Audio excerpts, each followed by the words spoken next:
Listen closely, because what happened in Davos, Switzerland in the last 2 days was not just another summit moment. Reports suggest it was a public turning point, one that exposed a major shift in power, alliances, and what leaders can actually get away with on the world stage.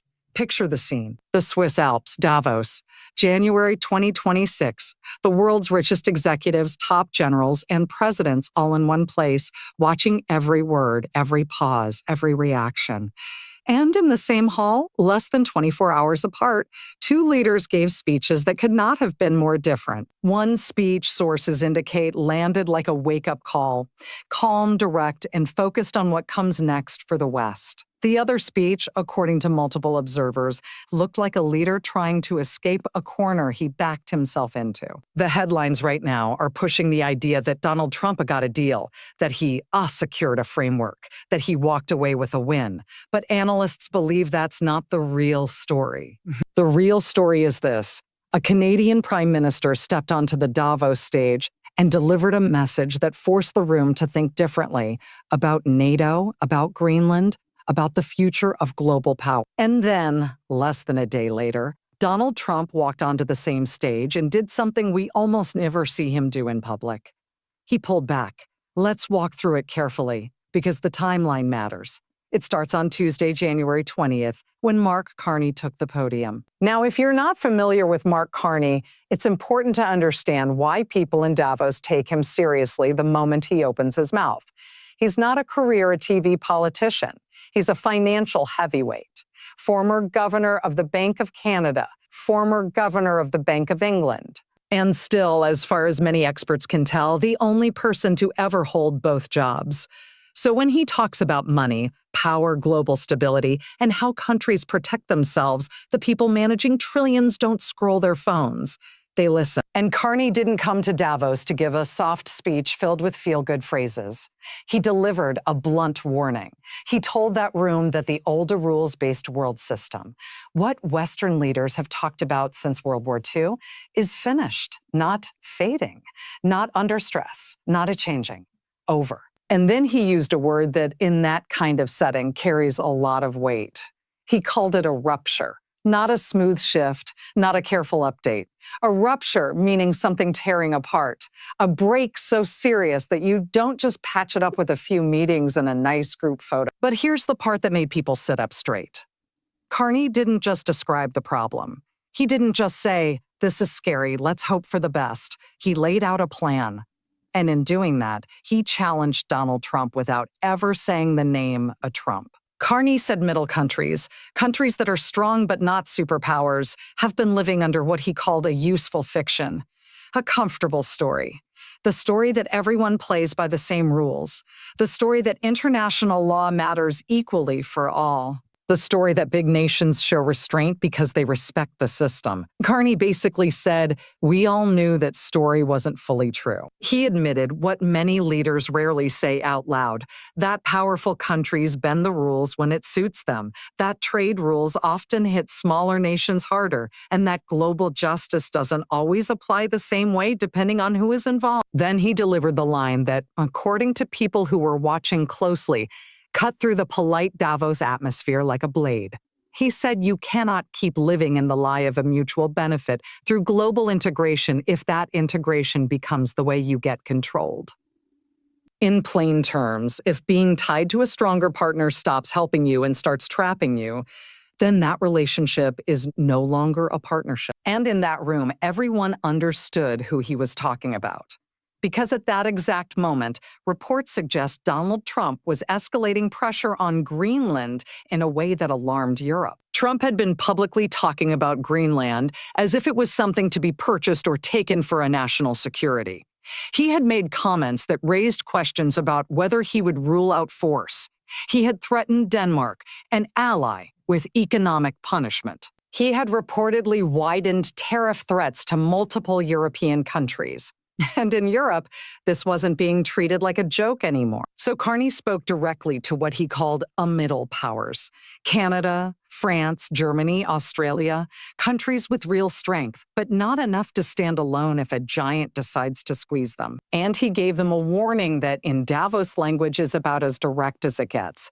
You are not at the table, you are on the menu.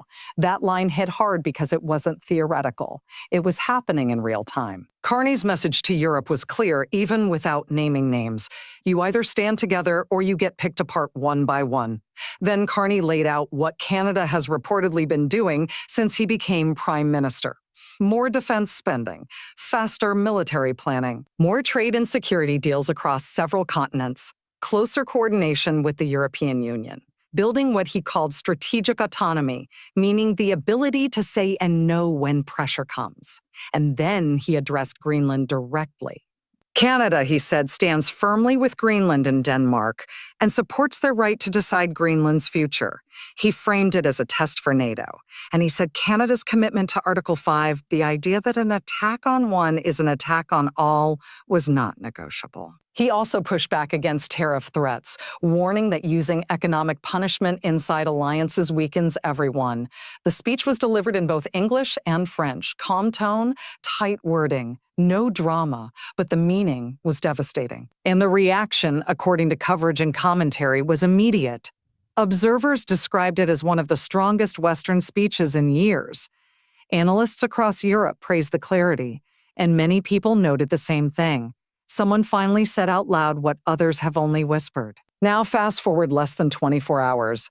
Wednesday, January 21st, Donald Trump walks onto the same stage, same room, same audience, same cameras, but the energy was completely different. Trump started the way he often does, mixing jokes with sharp edges, making the room guess whether he's entertaining them or warning them.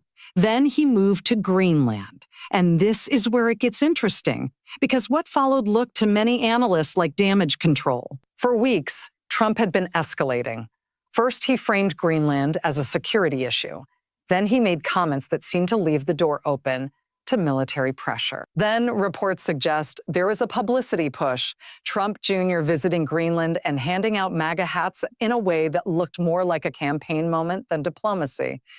Then a special envoy was appointed, with a mission focused on bringing Greenland under U.S. control. Then tariff threats came, first aimed at Denmark, then reportedly expanded to multiple European countries, and Trump appeared to believe Europe would fold. But Europe did the one thing Trump reportedly did not expect. They moved together. Denmark held firm. France, Germany, and other countries backed them publicly. Joint military exercises were announced with troops sent to Greenland, not to threaten, they said, but to show readiness to defend an ally. European Commission leadership emphasized unity. Denmark's government repeated that Greenland's territorial integrity was not negotiable. Even some European political groups that often agree with Trump reportedly pushed back, because this wasn't just politics, it was sovereignty. It tightened them. So when Trump arrived at Davos, he needed a way out. And he did what he often does when boxed in. He declared victory. Trump announced that he and NATO Secretary General Mark Rutte had created what he called the framework of a future agreement on Greenland and Arctic security. And based on that framework, he said he would not move forward with the tariffs set to begin on February 1st. But notice the wording. Framework, not a signed agreement, not a final deal, a framework, a structure for something that might happen later. Then came the details, or what little of them he offered. Trump said the framework included cooperation on a missile defense plan. It included security arrangements. It included minerals and development. But when reporters pressed the key question, does the U.S. get ownership of Greenland? Trump suddenly became careful. He said he didn't want to say yet. He said it was complicated. A complicated is often what leaders say when they're stepping backward, but don't want to admit it. And this is where the real meaning comes into focus. Because sources indicate Trump went into Davos wanting something big, ownership, control, a win that he could sell as strength.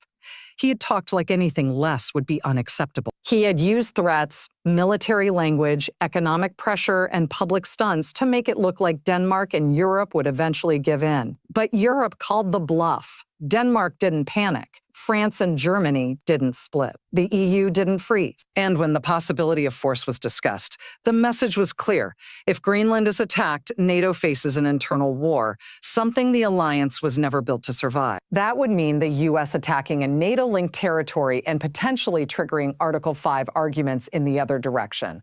It would risk breaking the most successful military alliance in modern history. And it would leave America isolated in a way no U.S. president wants to test. Trump analysts believe looked at that situation and realized the options were terrible. Invading Greenland would trigger global crisis. Tariffs could hurt the U.S. economy and ignite retaliation. Walking away would look like weakness. So the path left was a face-saving compromise, a framework that sounds big but avoids the core demand: ownership. Cooperation instead of conquest, security coordination that NATO was already discussing. Mineral development Greenland has been exploring for years. Arctic planning that has been on the table long before this standoff. It's not nothing, but it's not what Trump had been publicly pushing for, and the most important shift came when Trump made a clear statement that he would not use force. For weeks, he had avoided fully closing that door. Now, with the world watching, he shut it. That is a climb down, no matter how you package it. And Denmark's reaction showed it. When Denmark's foreign minister was asked about Trump's announcement, his answer was sharp. Denmark will not negotiate by giving up core principles. He also pointed out, in effect, that this is not the 1800s. In 2026, you can't treat land and people like property in a real estate deal. Now, here's why this moment matters beyond Greenland. This isn't only about Trump backing down. It's about why he had to back down and what it says about the changing balance of power. For decades, American presidents could apply pressure and usually get their way, not always by force, but by the heavy weight of U.S. power, military reach, economic dominance, control over global systems. Many called it rules-based, but Carney's argument was that it wasn't really rules. It was dominance. U.S. dominance, with rules often written by the strongest and enforced when convenient. For a long time, allies accepted it because the benefits were real. The U.S. protected shipping lanes. The U.S. provided deterrence against big threats. The U.S. anchored global finance. And in return, allies gave Washington room to lead even when they disagreed. But that trade-off is cracking. And Greenland, analysts suggest, became the moment when it was impossible to pretend otherwise. Trump appears to have assumed he could push Denmark the way weaker partners have been pushed before. He assumed threats would produce movement. He assumed Europe would choose its relationship with Washington over the principle of sovereignty. And he was wrong. And what makes this even more striking is that Mark Carney predicted this outcome almost word for word the day before. Carney warned that when big powers replace rules with pure transactions, when they treat alliances like business deals, other countries will protect themselves. They will diversify. They will build backups. They will coordinate with each other to resist pressure. That is exactly what happened. Europe saw Trump's approach and decided they could not rely on a restraint. So they acted, they coordinated, they sent signals of unity. They showed that even strong nations can be limited when a group stands together. This is the rupture Carney was describing. Not just the end of the old system, but the start of something new. A world where the U.S. cannot always demand and receive. A world where alliances work more like partnerships and less like hierarchies. A world where small nations can hold their ground when larger ones stand beside them. And here's the irony. Trump's pressure tactics may have sped up this shift. His Greenland threats united Europe faster than many policy plans ever could. His tariff warnings pushed allies closer together. His public disrespect for old norms made those norms suddenly look valuable again. Carney understood that dynamic. That's why his message hit so hard in Davos. He didn't pretend the old system was perfect. He admitted its flaws openly. But he offered a path forward, middle powers working together, building networks, sharing strength, creating mutual protection against coercion.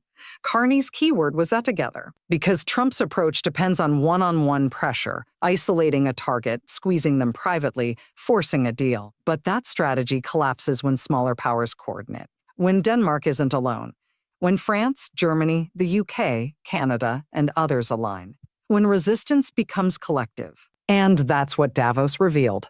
Now, the big question is what happens next, because the Greenland crisis may be cooled down for now, but the deeper tension is still there. A vague framework does not settle sovereignty. Denmark and Greenland have been clear they are not giving up control. And Trump has a history, according to critics and even some former allies, of walking away from agreements when they stop serving him.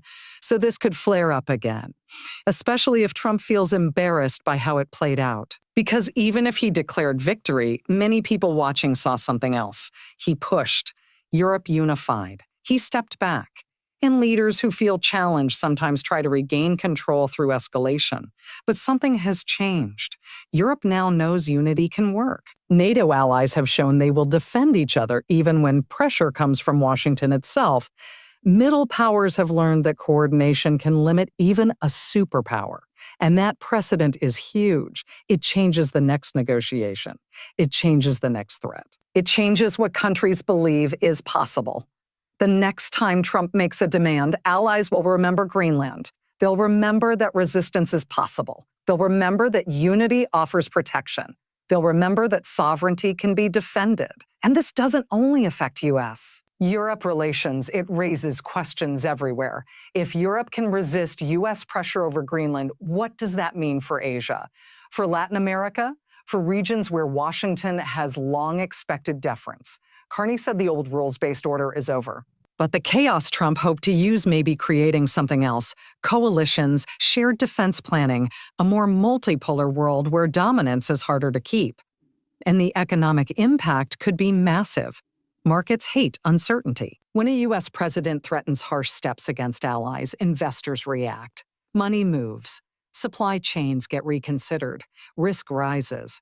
And risk cost real dollars. Reports and market commentary suggest Trump's tariff threats shook confidence.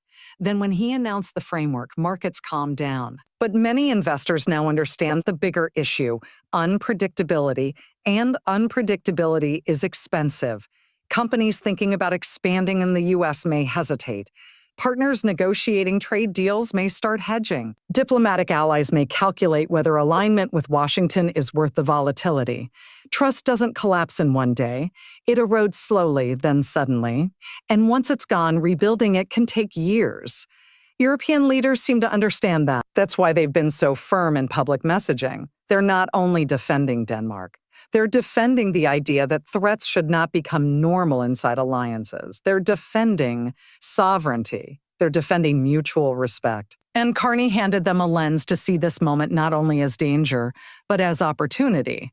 Not nostalgia for the old world, but a plan to build something more stable. Coalitions built around shared values, not domination. Cooperation based on mutual benefit, not fear. And when you compare the two visions, the difference is sharp. Trump's worldview is often described as zero-sum, winners and losers, dominance or submission, strength measured by how much you can take. Carney's worldview is about shared challenges, problems that require coordination and trust. Strength measured by how well you can build alliances and keep them together.